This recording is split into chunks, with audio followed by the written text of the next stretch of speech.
The latest Pompey news, updates every day from the Pompey Sound news desk. Yahoo Australia continue to track the upswinging career of Adrian Segacic. Here's what they're saying today.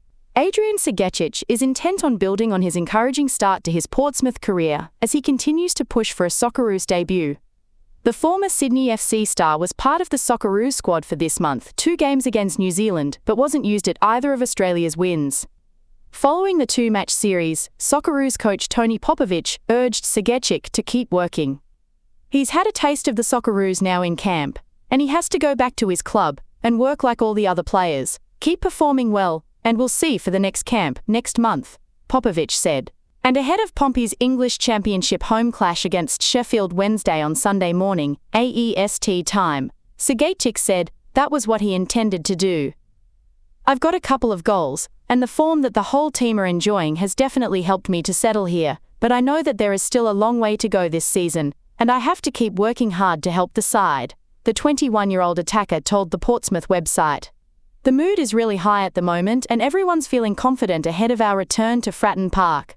We have to use that to try to secure all 3 points, because that can take us to an even stronger position in the table. Yeah, hearing that piece reminded us of something that we missed in the wake of the Southampton game. A number of people, ourselves included, felt that Segacic can play better than that. He was busy, of course, he was industrious, he was trying everything, but he was perhaps just a tiny bit, a few percentage points below the player that we have come now already to know and love. It never occurred to any of us that that could have had something to do with the fact that he had flown halfway around the world, not played in a game, sat on the bench, flown another 6 hours to get from, Canberra to Auckland, sat not even on the bench, or maybe on the bench, nobody's quite sure, didn't get any game time whatsoever, and then either flew back 6 hours from Auckland to Canberra and then back to Gatwick Airport or Southampton, wherever it was, but then anyway had to make that flight. And this is an extremely gruelling, jet-lagging experience that he had to suffer, and suffers the word, and he hardly had any turnaround time before he's in a coach heading for St Mary's. So perhaps a slightly below par performance can be excused. The Sheffield Star newspaper is pleased to hear what Pompey are saying about Sheffield Wednesday. Talented Portsmouth boss John Mousinho believes Sheffield Wednesday have been unlucky to not have earned more points from their 5 league matches so far, regardless of the circumstances they've been battling. Fratton Park will pay host to the Owls on Saturday as Henrik Pedersen seeks to guide his battered and bruised Wednesday side to their first 90-minute win of the campaign. The squad is looking further stretched after midweek injuries to Reece Johnson and Olaf Kobaki, though the Dane spoke positively on the progress he feels his side have made this week. Their opponents have started the campaign brightly and will be looking to kick on further towards the early days playoff positions with a win at their famous old ground. Wednesday are primed for a different tactical challenge from Mousinho's men, and it would appear they will receive plenty of respect on the south coast. Sheffield Wednesday are a very dangerous side, Mousinho said. Regardless of the results, they have beaten Leeds in the League Cup and came back from 2-0 down against Wrexham recently and have been very unlucky in some of the league results. We know it is going to be a very tough game and have to make sure we are at it. Wednesday will cut adrift from a host of big-name players in the summer, but have been battling on with impressive cohesion in these early weeks. Their 1 point earned in the season so far came away from home against a Wrexham side that favoured a direct approach, and it could well prove that Pompey offer a similar threat. Despite results, data points show that Pedersen's outfit have been competitive in several areas in every match so far. The Wednesday boss spoke pre-match to stress the importance of staying in matches for longer and making the most of key moments while they continue to navigate a rocky landscape. Mousinho's preparations for the clash has left him feeling that the Owls have been lucky not to pick more up from the league games they have played. It's the easiest thing in the world to think as a football team, as a footballer, maybe as a football manager for some football managers, that everything's going along very nicely. All we have to do is to turn up and we'll get something. And in the cold light of day, we all know that simply isn't true. That's exactly when the unexpected can be expected. And the unexpected would be on Saturday against Sheffield Wednesday for us to get turned over. that will get headlines for all the wrong reasons, as far as we're concerned.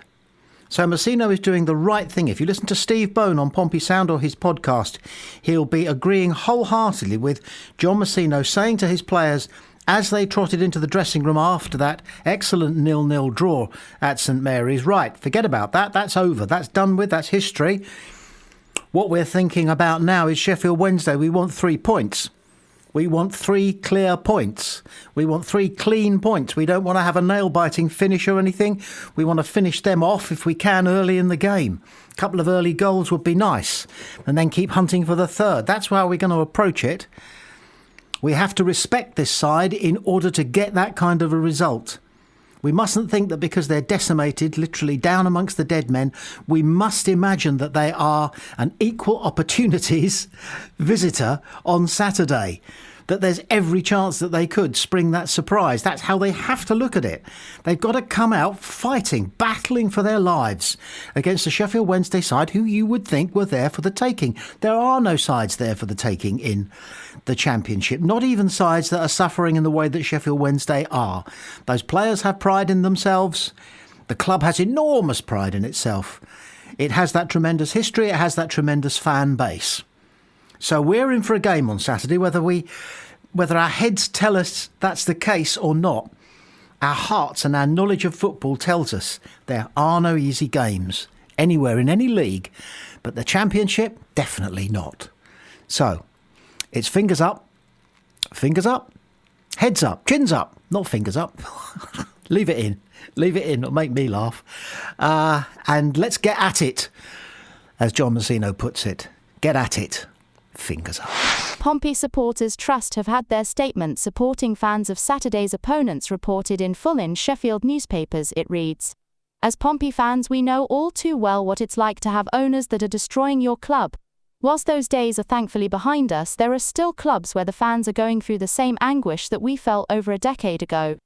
On Saturday, we welcome Sheffield Wednesday fans to Fratton Park. They are fighting for the survival of a historic club against poor ownership. They have a stadium that has been neglected to the extent that one stand was threatened with closure by the council. Staff regularly go unpaid and they now find themselves with a squad largely made up of academy players and free transfers. It all sounds so familiar to us. The SWFC Trust are leading a campaign to force their owner to sell up.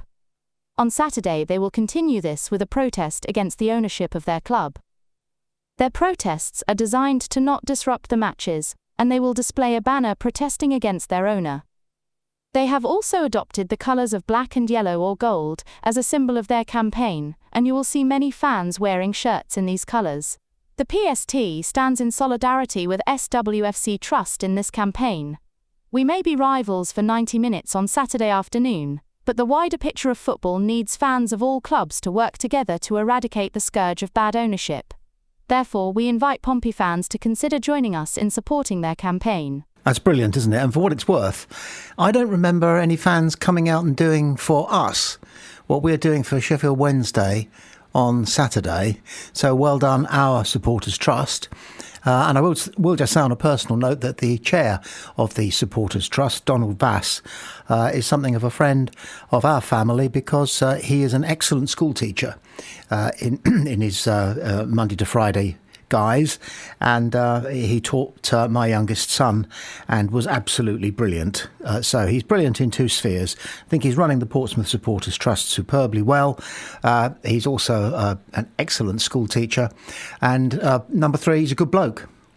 So well done him, and well done us, and well done the Supporters Trust. Steve Bone, do you think Pompey fans will join in Sheffield Wednesday's minute of applause in protest against their owner who's been with them for 10 years? I think Pompey fans can sympathise greatly with what's happening at Sheffield Wednesday.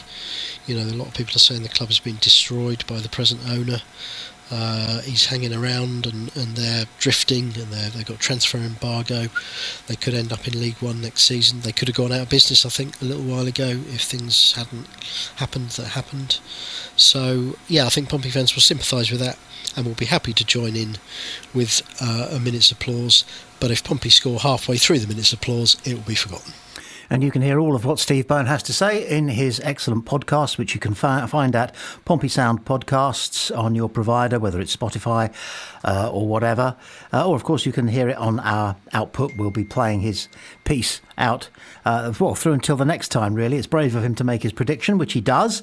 He predicts Portsmouth 2, Sheffield Wednesday 1, because most of the transmissions of Steve's piece, including his prediction, will be going out after the game. So whether he's right or wrong, or very wrong, he's going to have to live with that. So it's courageous of him, but he does it. He's always got something interesting to say, and well thought out and well balanced. He is a very important part of our output on Pompey Sound because of his knowledge and because of his skill as a journalist, and he gets it right, but always in an intriguing, interesting and insightful way. So that's Steve Bone, a regular on Pompey Sound, and his podcasts are flying off the shelf. Strongly recommend them. He talks in his current podcast and the piece that he's got on Pompey Sound about things ranging from his view on the push in the Southampton game, his take on the match in general, the reason why Pompey were so dominant in the first half and maybe Southampton clawed their way back in the second half. And he also talks about where we've got to as a club at the moment and how remarkable it is that we have done it on such a shoestring. And also how that means that John Messino's stock is even higher than it would have been if he'd been able to buy himself a team that has achieved what he's achieved with a great many free transfers and budget purchases. So Steve Bone on Pompey Sound and Pompey Sound's podcast, always worth a listen.